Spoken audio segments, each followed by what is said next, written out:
So in this video, I am going to show you how to change the date and time in Windows 10.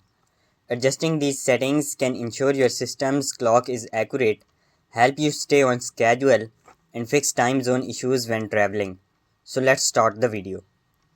We are going to begin by opening the Start menu. Just left click on the Start button and type Time. One of the best matches should be change the date and time under System Settings. Left click on that option. A new window will appear. It might take a moment to load, so please be patient. To manually set the time, turn off the Set Time Automatically option by toggling it to the off position.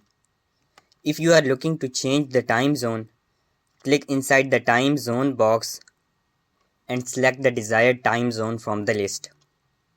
To change the date and time, click the Change button.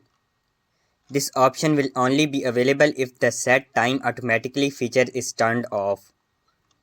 Enter your desired date and time settings. Once you have made your changes, simply close the window. The new date and time should now be reflected in the bottom corner of your screen. So that's how you can change date and time in Windows 10. If you found this tutorial helpful, please consider leaving a like and subscribing to my channel.